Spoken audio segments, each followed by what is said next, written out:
eu vou começar a história da menina, que é a seguinte. A menina chegou pra mim, a minha aluna, vamos dar um nome fictício pra ela só pra gente exemplificar? Maria, né? Maria é um bom nome. Pronto, aí. A Maria chegou pra mim, junto com o pai dela, e o pai dela tava muito preocupado, porque ela já tinha 18 anos e tava ali perdida no negócio da faculdade, ela queria medicina, mas ele via que ela não estudava tanto. Ela tinha estudado em um ótimo colégio aqui em São Paulo, e foi fazer a prova, não passou, depois ficou no cursinho, não passou, já estava indo pro segundo ano de cursinho, o pai dela estava preocupadíssimo com o que estava acontecendo, e ele via que faltava método, né? E ele via que ela estava, tipo, meio que dando aquela desacelerada, né, tipo, cansando, e tinha um problema, né, tinha um agravante. O namorado dela tinha passado em medicina, e isso tava mexendo bastante com a cabeça dela, que ela não tava conseguindo entrar.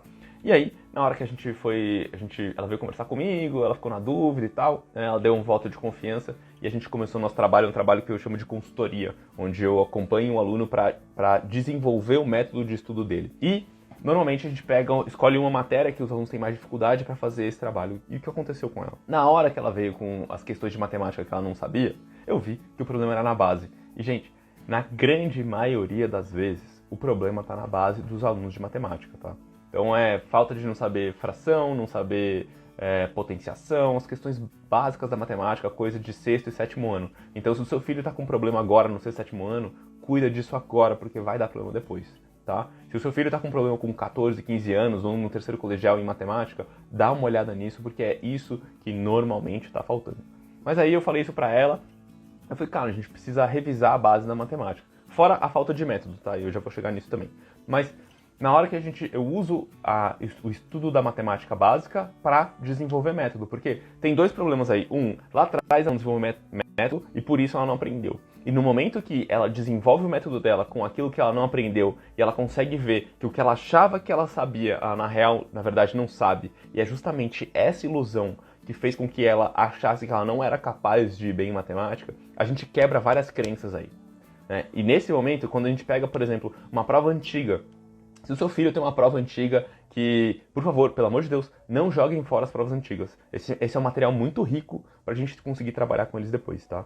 Mas a gente pega uma prova antiga, pega uma questão que ele foi mal, que ele errou, coloca pra ele fazer, depois de 1, 2 anos, coloca pra ele fazer, ele faz e ele acerta sem estudar, ele começa a questionar aquilo que ele acreditou porque ele não tinha ido tão bem naquela prova, que é, eu não sou um bom aluno, ou eu não sei matemática não é pra mim. A gente precisa com que eles comecem a questionar aquilo que tá passando na cabeça deles, de não acreditar que são bons o suficiente naquela matéria. E no momento que a gente consegue só essa questão, só essa dúvida, quando a gente planta essa sementinha da dúvida na cabeça deles, é aí que a mágica acontece. Ela demora um pouquinho, mas ela acontece. A primeira coisa que eu fiz com ela foi fazer o exercício dos porquês, que é um exercício prático para despertar o gosto pelos estudos. Ela fez o exercício dos porquês e foi muito legal, e foi difícil para ela e é difícil para todo mundo, tá? Foi difícil para mim também quando eu fui fazer. Aí ela foi fazer e foi super difícil e ela começou a entrar aquele negócio de, cara, eu não sei por que eu estudo pra passar na faculdade. Eu falei, tá, mas você tem que escrever 50 aí. E aí foi muito difícil para ela. Depois, esse do exercício dos porquês, deu umas 2 semanas. Ela mandou uma mensagem e falou, Bruno, eu já sei porque eu estudo. Esse exercício prático, que é o exercício dos porquês, ele ativa a nossa mente para que ela comece a procurar as respostas. Ele não funciona no momento, ele continua funcionando por muito tempo. É tipo aqueles treinos de academia que você queima a gordura por 48 horas, sabe? Ele não funciona ali naquele momento, ele funciona por muito tempo, porque ele ativa várias coisas e a gente começa a ficar atento para, cara, por que eu estudo mesmo? O que me incomoda? O que faz com que eu me mexa para eu estudar? Eu fiz esse exercício com ela e toda vez que ela travava na matemática, eu pegava os porquês dela e falava, cara, você não falou pra mim que você estudava por causa disso? E aí ela começava a caminhar. E aí a gente começou a revisar fração, potência. E, cara, fração era um grande desafio pra ela, deixava ela irritada, assim, ela ficava brava. E o cursinho dela, detalhe, o cursinho dela tinha dado uma apostila de matemática básica pra todo mundo fazer a revisão de matemática. E ela não fez. Por quê? Porque normalmente, gente, se a gente acredita que a gente não consegue aquilo, a gente nem tenta. Então, se o seu filho não tá fazendo o básico da lição, muito provavelmente ele não acredita que ele é capaz, e aí ele não tenta. E se a gente não tenta, a gente não desenvolve as habilidades para ser capaz. A gente não aprende a nadar além do livro. A gente aprende a nadar caindo na piscina e aprendendo a nadar e se virando ali, muitas vezes com apoio, mas algumas pessoas aprendem sozinhas. Então, por quê? Porque passaram pela experiência. Então eles precisam passar pela experiência ali, mas ele precisa acreditar que ele é capaz. Então, acreditar é o primeiro passo, gente. E aí, não é aquela coisa de, ai, não, eu acredito e por isso eu consigo. Não é isso que eu acredito aqui. É que se você não acreditar, não dá. É só isso. Então, o seu filho precisa acreditar que ele é capaz, pelo menos um pouco. Ele pode ter dúvida, mas ele precisa acreditar para ele conseguir dar esse primeiro passo, tentar. Tá bom? Então, primeira coisa aqui. Então, a ideia ali era fazer com que ela acreditasse que ela é capaz. E a gente testou, começou a fazer os primeiros exercícios, e aí começa no nível básico, mais devagar, e vai evoluindo. A gente começou a parte da matemática básica, ela começou a entender fração, eu dei alguns exercícios. No começo ela enrolou, e gente, uma menina com 18 anos, já no segundo ano de cursinho, querendo muito entrar em medicina. Então, olha só, uma adulta, né, legalmente adulta, mas ainda não 100% formada por conta de questões biológicas, né, que o nosso cérebro só termina de se formar entre os 25 e 28 anos. Ela, mesmo querendo muito medicina, sabendo os porquês dela, ela estava com dificuldade de olhar para essa parte de fração. Olha isso, gente, o que a Maria estava fazendo. Maria é nome fictício, mas enfim. Então, se o seu filho ou sua filha tem 14, 15 anos, 10, 12, 9, tanto faz, e tá com essa dificuldade, é normal, é difícil para os seres humanos, tá bom? Então, primeira coisa, isso já diminui um pouco a sua ansiedade e ajuda você a cobrar menos. Eu comecei a entender quais eram as dores dela, o que estava fazendo ela sofrer, e eu fiz os exercícios de fração junto com ela. E eu trouxe para a consciência dela de que o que ela achava que ela sabia, porque ela já tinha visto aquilo ali, ela já passou daquele ano que era o ano da fração. Então ela achou que ela sabia. Eu trouxe para a consciência dela de que ela, de fato, não sabia. Eu falei, você sabe? Então faz esse exercício aqui. E aí ela travava e eu vi que ela dava um chute. E aí quando eu falava, deu certo, por quê? Ela não sabia explicar.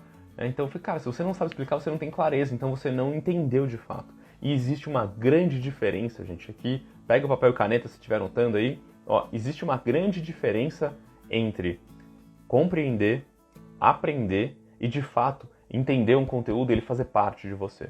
Então, essa minha aluna ali, a gente passou por esse processo de trazer para a consciência dela de que, ela não sabia de fato aquilo que ela achava que ela sabia. A gente definiu muito bem o que era compreender, o que era aprender e o que era entender. Então, para ela, depois ficou mais claro. A gente mostrou para ela também que ela conseguia, sim, fazer aqueles exercícios depois que ela tinha a técnica, né? E aí a gente passou a técnica com ela. E eu fiz ela fazer, e eu falei, cara, não vou ficar dando dúzias de exercício. No momento que você entender a técnica, como os seus exercícios já são muito avançados, porque ela estava no segundo ano de cursinho, né, ela não precisava ficar revendo, porque ela ia rever em cada um dos exercícios que ela estava fazendo ali.